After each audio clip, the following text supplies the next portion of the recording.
Je parlais avec une manager il y a quelques mois et je lui disais « Assume les difficultés de ton projet ». Et elle me dit « Ah bah c'est fou, c'est vraiment le conseil opposé à ce que m'avait dit ma RH il y a quelques années de ça, quand il y avait eu un projet énorme dans l'entreprise. La consigne des RH, c'était « Vous parlez pas trop des inconvénients du projet, hein. Par contre, vous parlez beaucoup des avantages ». En fait, le problème à faire ça, c'est que tu parles à des gens qui sont tout à fait lucides sur le fait qu'il y aura des soucis. Donc les gens, ils sont capables de comprendre qu'il y a des difficultés. Et même plus que le comprendre, ils ont besoin d'avoir les difficultés. Parce que si tu n'affrontes pas des difficultés, t'es pas fier de ce que tu accomplis. Et c'est pas la première fois qu'on dit sur cette chaîne, mais on croit beaucoup, nous, à la fierté comme moteur de mise en action et de mobilisation. Salut Pat.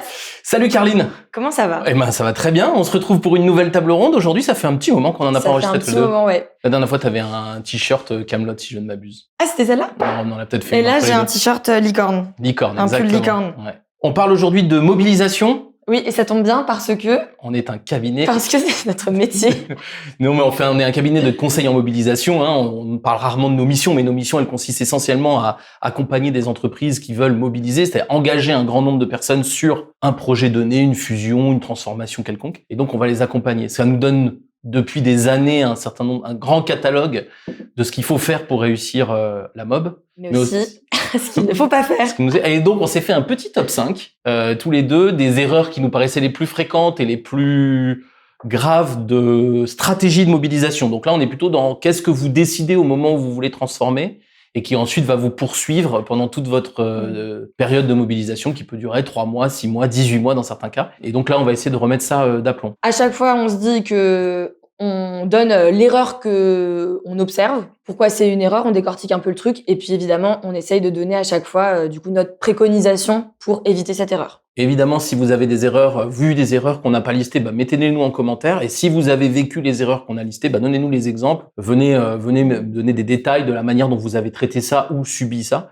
Ça sera toujours intéressant de poursuivre les débats sur les réseaux après cette vidéo. La première erreur dont on avait envie de discuter, ça concerne la culture. C'est un truc que tu as observé, il me semble, dans une de tes éditions. Se servir de la culture d'entreprise comme excuse pour ne pas changer ou comme limite au changement. Ouais. Par exemple, venez, on va faire tel truc qui va changer dans notre boîte.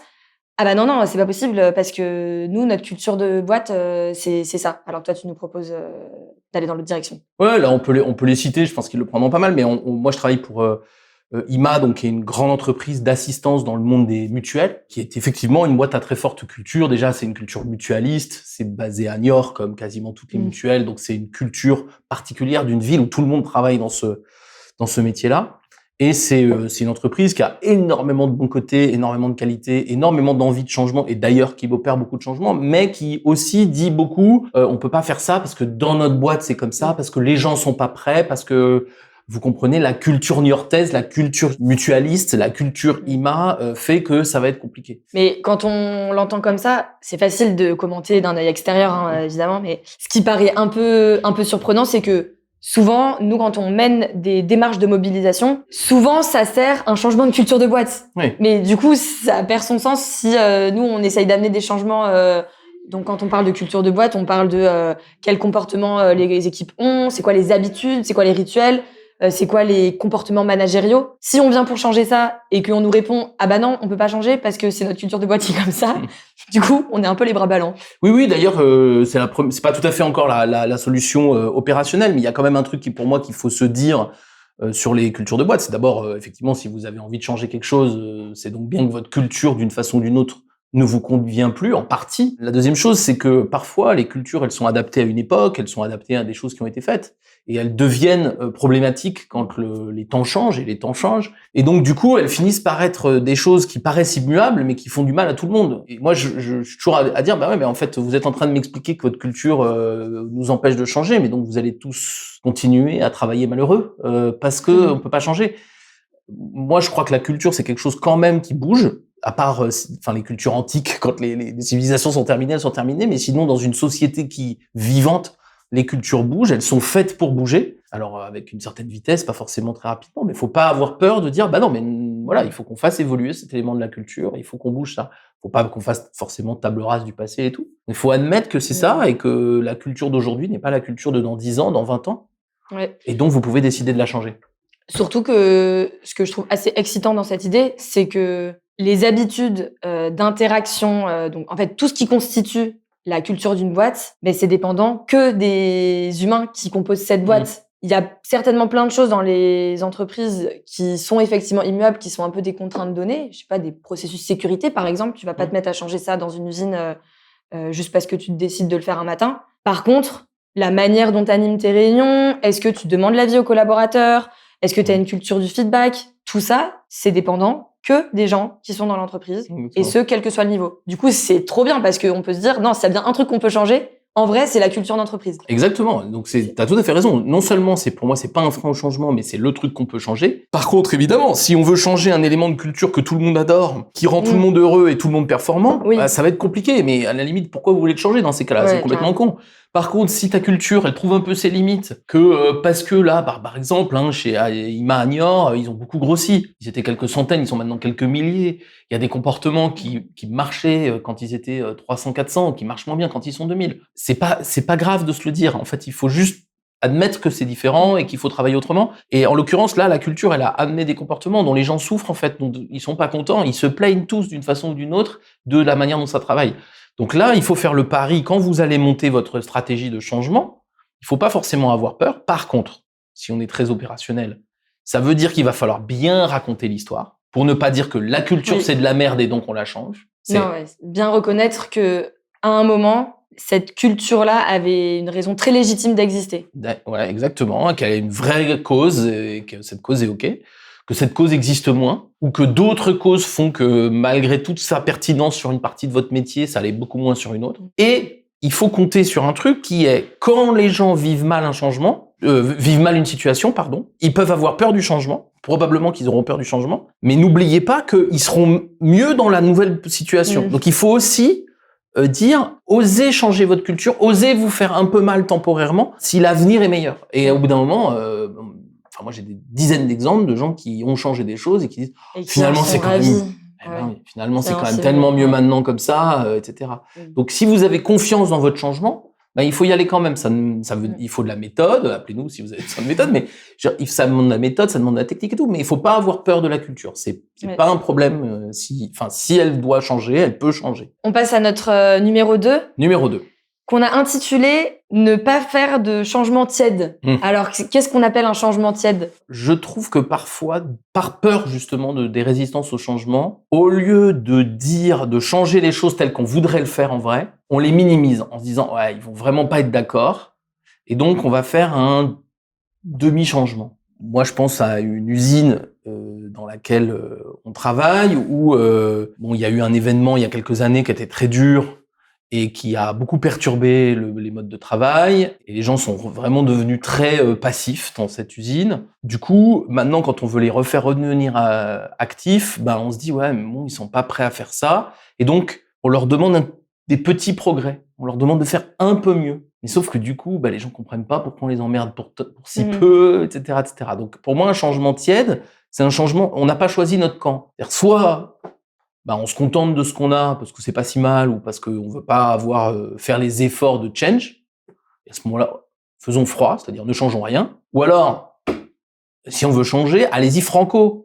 C'est pas forcément plus difficile, c'est plus clair, les gens comprennent mieux, ils peuvent mieux se positionner, il y a plus de co-construction possible. Les gens se disent, ils vont peut-être plus râler, mais au moins ils comprennent pourquoi on fait tout un foin du bazar. Donc ça va générer plus d'énergie, donc plus de valeur, donc plus d'échanges, donc tout ça, quoi. Ouais, et je trouve tu l'as dit un peu à demi-mot, mais un des risques de faire un changement tiède, et donc on pourrait dire c'est un changement pas très assumé, c'est que si tu mènes un changement, même un demi-changement, souvent tu l'annonces quand même. Mais du coup, le risque, c'est que tu fais plus de promesses qui seront pas tenues et donc qui sont hyper décevantes, plutôt que si tu fais rien du tout. Au moins, quand tu fais rien, t'as un côté, oui, il y a plein de choses là dans notre fonctionnement ou dans notre culture de boîte actuelle qui nous conviennent pas, mais en fait, on se dit qu'on n'a pas les moyens aujourd'hui pour changer. Donc parfois, moi, mon avis, c'est que il vaut mieux ne rien faire du tout plutôt que de promettre des trucs et finalement de faire un changement tiède. Et le cas, toi, que tu avais en tête, c'est parfois en fait, faire un vrai changement, en fait, c'est pas si compliqué que ça.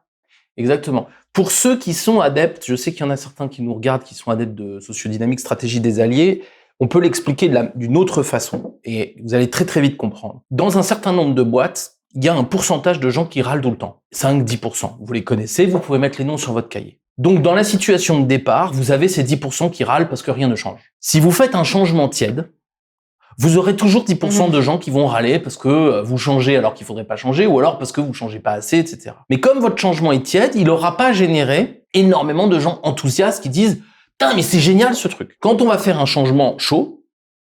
un changement assumé, en gros, plus fort. Exactement. On va toujours avoir 10% de gens qui râlent, ils y sont tout le temps, donc ils vont y être encore. Par contre, on va peut-être avoir 50% de gens enthousiastes. Ça, c'est pour moi, c'est une base de stratégie des alliés assez évidente. C'est que quand les propositions que l'on fait sont pas franches, elles ne génèrent pas d'alliés. Donc, elles donnent la prime aux gens qui veulent pas faire, qui ont parfois raison. Mais elles ont de toute façon raison si votre changement est un peu ni l'un ni l'autre. Donc, la conclusion de ce numéro 2, je pense, c'est dans plein de situations, il vaut mieux assumer un changement un peu plus radical ou un peu plus courageux parfois. Dans tous les cas, assumer le truc et aller au bout de l'idée. Et c'est ça qui va générer, comme tu le disais, alors en sociodynamique, comme tu parlais de sociodynamique, on appelle ça des alliés, mais des personnes qui sont actives sur votre idée ou sur votre projet. Plutôt que d'avoir un truc un peu consensuel, mais du coup qui est un peu mou et qui répond pas vraiment aux problèmes de base. Exactement. Il est parfois plus facile de changer beaucoup que de changer peu. On passe à notre top 3. On passe à notre top 3. Alors le top 3, c'est un truc qui est quand même un sacré réflexe dans beaucoup de boîtes, j'ai l'impression. C'est celui de minimiser les difficultés face à un projet, face à un changement et donc face à une démarche de mobilisation. C'est ce que c'est ça, c'est un peu l'effet Kennedy. Qu'est-ce que c'est que l'effet Kennedy ? Tu sais, on parle tout le temps de John Fitzgerald Kennedy qui, au début des années 60, dit « dans 10 ans, on marchera sur la Lune ». Et il est giga optimiste. Et il parle pas des difficultés qu'il y a. Les difficultés sont innombrables. Hein. C'est-à-dire qu'aller sur la Lune quand l'informatique est balbutiant et que on arrive à peine à mettre une fusée dans l'espace, mais il ne parle pas du tout de ça. Sauf que c'est son rôle. Hein. Il est président des États-Unis, le gars. Il n'est pas ingénieur en chef de la construction de la fusée. Sauf qu'on a gardé dans la tête. Je sais pas si c'est lui particulièrement, mais pour moi, ça fait partie un peu de ces icônes de, en fait, quand on fait un changement, il faut être extraordinairement optimiste. Et là, nous, on a gardé c'était au début des années 60, on ne se souvient que de ce discours-là, mais je pense qu'il y en a eu plein d'autres. Et je pense qu'il y a eu plein de moments où on s'est dit, putain, les difficultés sont innombrables. Et que c'est comme ça qu'ils ont réussi. Et que c'est comme ça qu'ils ont mis tous les moyens qu'il fallait pour ça. Et je pense que t'as vraiment un truc sur les difficultés, c'est qu'on a tendance à penser que pour vendre un projet, il faut faire comme Kennedy. C'est-à-dire qu'il faut ne le vendre que par l'optimiste. Ça va aller, ça va être tellement mieux. Regardez comme ça va être bien. Il y aura plus de problèmes, etc. Ouais, mais parfois on l'entend textuellement, ça.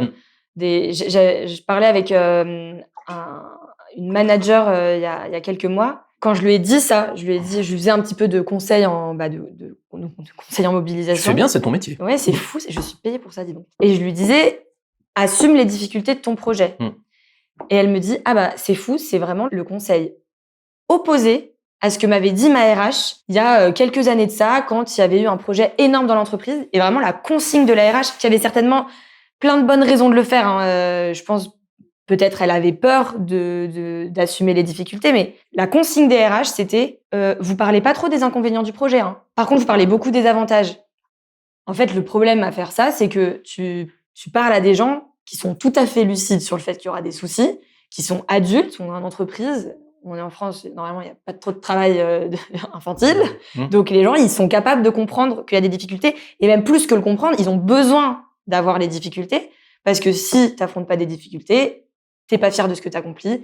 Et c'est pas la première fois qu'on le dit sur cette chaîne, mais on croit beaucoup, nous, à la fierté comme moteur de mise en action et de mobilisation. Oui, et pour filer l'exemple de Kennedy, je pense que tous les ingénieurs qui se sont mis, ils étaient des centaines de milliers, qui se sont mis sur ce projet au début des années 60, ils avaient tout à fait conscience des difficultés et leur fierté, c'était de les surmonter. C'est ça qui est excitant. Et bien sûr, c'est ça qui fait que c'était extraordinaire et que tous ceux qui ont participé à ça ont certainement raconté à leurs petits-enfants comment ils ont fait marcher deux mecs sur la Lune, quoi. Et donc ça, c'est vraiment... mais culturellement, on n'aime pas le faire. Et t'as raison, c'est un vrai problème. Alors, nous, on n'est pas en train de vous dire raconter l'enfer. Mais presque, des fois. Si vous avez... Shackleton, il va l'enfer. Vous mettra la petite annonce Shackleton. De journal. Ouais, Shackleton, c'est en 14. Donc, pendant la guerre, il veut traverser l'Antarctique à pied. En bateau. En bateau d'abord, puis après, mais tu vois, il veut faire en bateau et après, il veut traverser l'Antarctique à pied. Et il fait une annonce pour avoir les gens et il ne vend que les difficultés, sauf à la fin, il dit gloire au retour, quoi. Et donc, l'histoire montre qu'il a eu beaucoup de candidatures, trop par rapport au poste qu'il avait sur son navire. Exactement. Et donc, du coup, minimiser les difficultés, c'est pas astucieux ni au début ni à la fin. Ça veut pas dire avoir un projet pessimiste. Ça veut dire un projet où on croit qu'on peut les surmonter. Évidemment qu'on va mobiliser les gens en disant attendez, si on travaille tous ensemble, si on travaille bien, on va y arriver et en se serrant les coudes, on va y arriver. Donc bien sûr, il y a de l'optimisme dans la manière dont vous allez vendre votre projet, mais la liste des difficultés n'est pas un problème.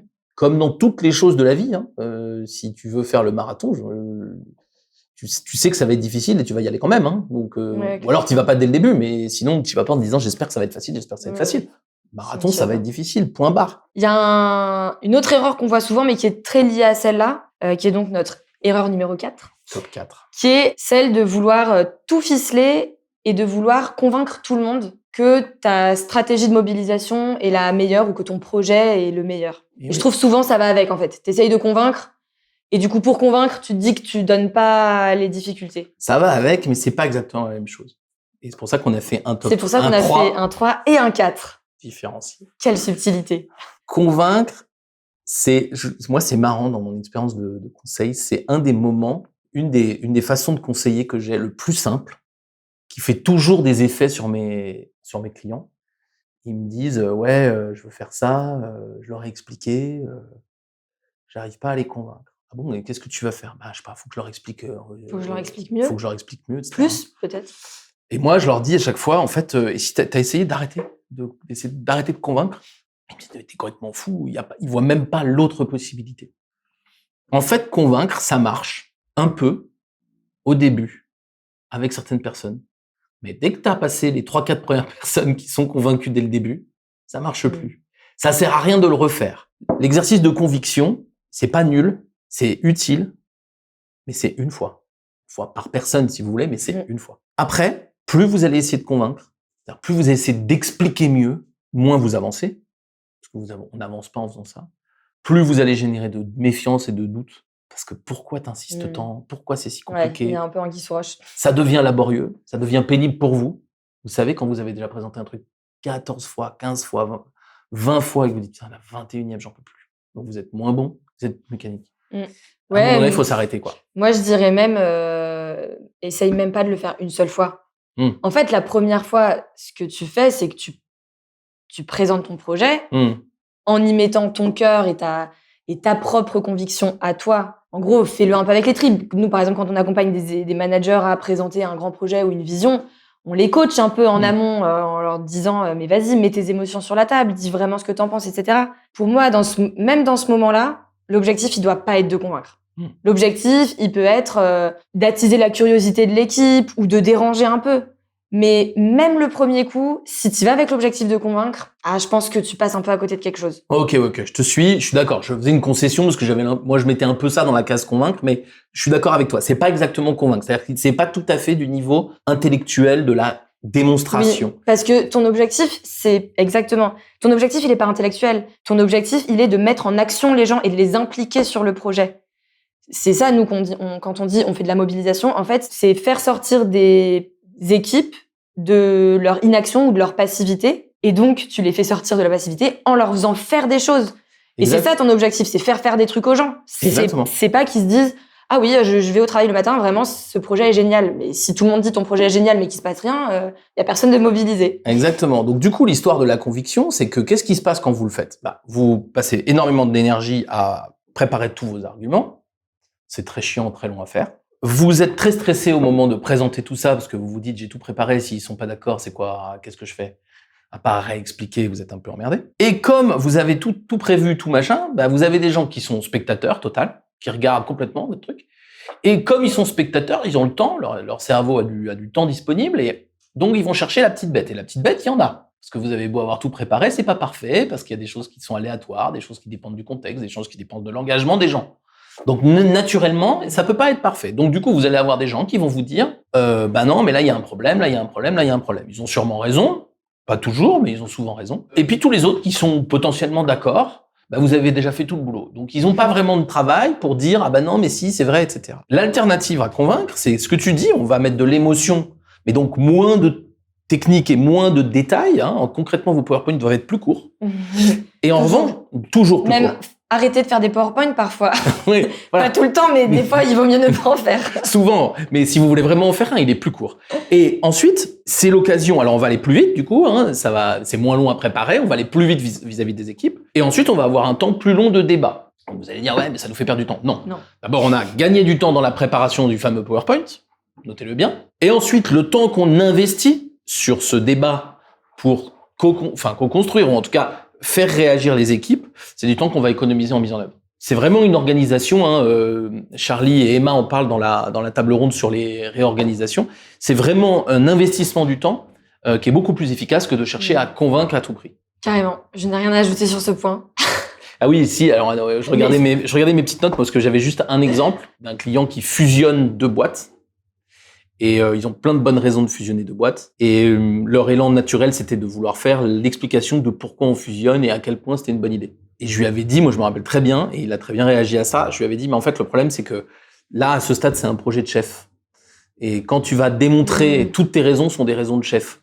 Et quand tu vas faire ta démonstration, ta truc de conviction, bah tu vas convaincre des chefs, mais comme tu parles pas à tes chefs, ça va être compliqué. Je vois très bien ce truc-là, et tu aurais 1 ou 2 exemples pour illustrer qu'est-ce qu'on entend par ça, c'est un problème de chef, et du coup, derrière, comment en gros, lui, il avait dit, c'est deux activités qu'on fusionne parce que leurs métiers sont complémentaires. Le monde changeant, là où ces 2 métiers étaient peu connectés dans le passé, ils sont devenus très connectés aujourd'hui. On voit bien que les clients ne demandent pas seulement le produit A d'un côté et le produit B de l'autre, mais souvent, c'est le même client qui demande A et B. C'est vraiment un sujet stratégique, chef. Ouais. Totalement. C'est vrai, il n'y a pas de choses fausses dans ce qu'il dit, mais c'est vrai. Et donc, je lui avais dit, c'est un projet de chef, et le problème, c'est que ils vont le voir, donc ils vont comprendre intellectuellement très vite, parce que c'est pas dur à comprendre, mais dans la vraie vie, ils vont se rendre compte de tous les problèmes, et en fait, ils sont pris par le quotidien, etc., etc. Et ce qui est marrant, il avait très bien réagi, c'est que quand il avait présenté, du coup, le truc à ses managers, il avait commencé comme ça. Il avait dit, voilà, je vais vous présenter les raisons de la fusion.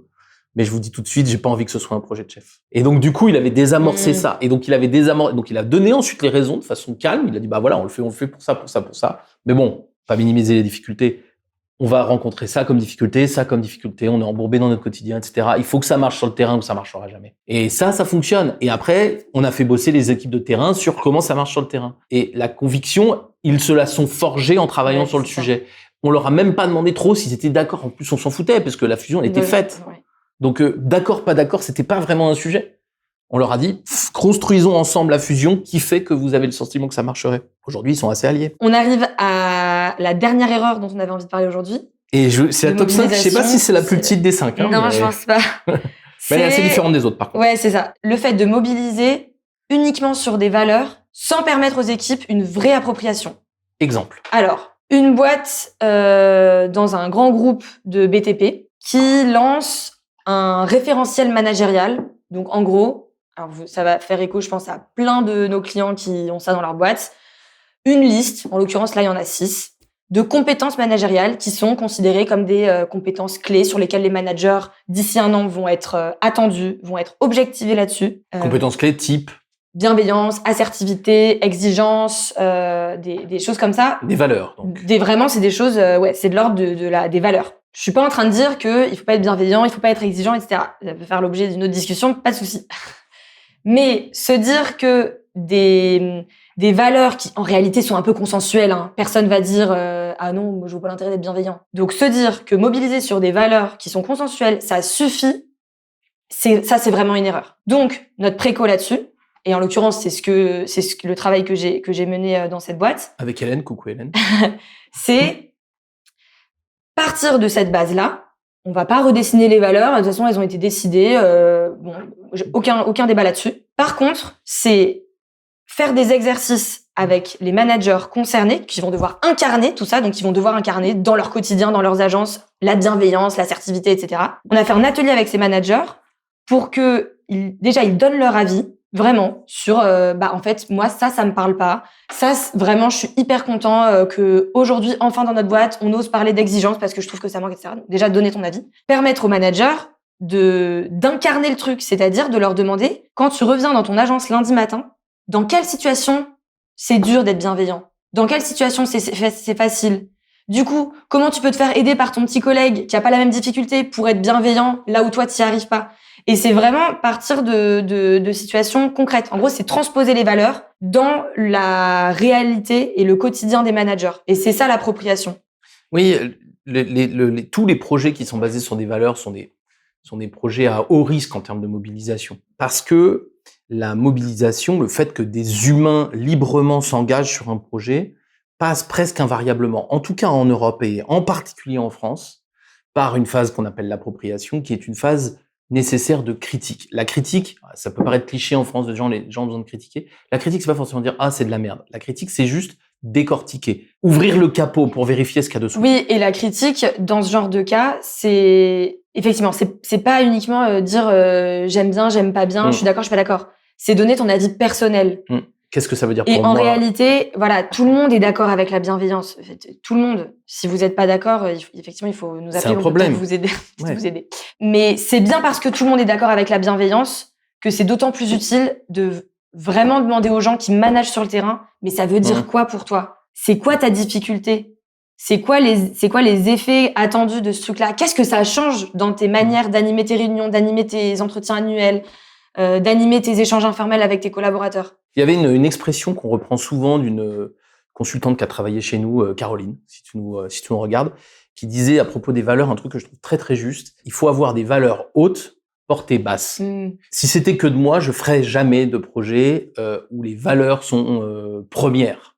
Je ne ferais que des projets concrets dans lesquels on voit qu'il y a des valeurs, dans lesquels les valeurs viennent incarner les décisions que vous prenez. J'avais des contre-exemples de ça, d'entreprises qui avaient d'un côté une charte des valeurs affichée dans toutes les salles et de l'autre côté des prises de décision délirantes sur le plan des valeurs. Vaut mieux faire l'inverse en fait. Virez-moi toutes ces affiches et essayez d'avoir des décisions valeurs à l'intérieur de vos trucs. J'ai un autre exemple qui est très agaçant, qui est pas tout à fait sur de la mode, mais qui est très agaçant, c'est toutes les entreprises qui ont des œuvres, tu sais, qui participent à des associations, qui font des dons et qui font porter leurs valeurs sur ces œuvres, qui correspondent à 3% au mieux. Et qui sont en périphérie de l'activité. Qui sont en périphérie, et puis qui leur demandent 3% de leur énergie et de leur budget au mieux. Et puis 97% du temps se sentent exonérés d'avoir des valeurs, parce qu'en fait, du coup, ils aident l'association, qui est très bien d'ailleurs, c'est pas la question, hein, les pauvres, ils y sont pour rien. Donc je dis pas qu'il faut pas faire les 3%, je dis juste que les 3% ne portent pas à vos valeurs. Ce qui porte vos valeurs, c'est les 97% de votre activité principale, et qui doivent être empreintes de valeurs. Il n'y a pas besoin d'en faire des caisses là-dessus. C'est pour ça que soit vous faites pas des projets avec ces valeurs, soit comme dans le cas de notre client, ils ont pas trop le choix en vrai. On l'aurait conçu avec eux dès le début, on n'aurait pas fait ça exactement. Oui, mais s'ils ont fait ça, c'est certainement que ça avait du sens. Mais derrière, c'est surtout tout ce qui suit. Et là, la démarche de mobilisation, elle porte vraiment sur l'appropriation de ce référentiel managérial. Et vous pouvez vous dire un truc, c'est pas parce que c'est bien que les gens vont y aller. Et c'est pas en disant ça, je dis pas que les gens s'en foutent du bien et du mal. Je dis juste que si toutes les choses bien, si tant est qu'on avait la même définition du bien, ce qui est déjà pas du tout sûr, étaient faites en temps et en heure, ça se serait. C'est pas ça le sujet. Et c'est pour ça que la notion de mobilisation, elle est presque plus importante que le projet lui-même. La vraie question, c'est pas est-ce que nos valeurs sont hautes, c'est est-ce qu'on arrive à les incarner dans quelque chose de concret. C'est ça le vrai sujet. Quitte à y aller un tout petit peu moins... Un tout petit peu moins haut dans les valeurs, voilà, comme disait Caroline. Ouais, exactement. Donc, valeur haute, portée basse, vous pouvez le garder. Parce que je trouve que c'est une bonne façon de faire. Ouais. Si vous voulez nous donner des exemples de ce que vous avez vécu là-dessus, et si vous vous êtes retrouvé dans certains de nos exemples, allez-y. Contactez-nous pour en discuter. Et voilà. Eh ben, c'est super. Hâte d'en discuter. À bientôt. Salut Pat. Salut Caroline. Ciao.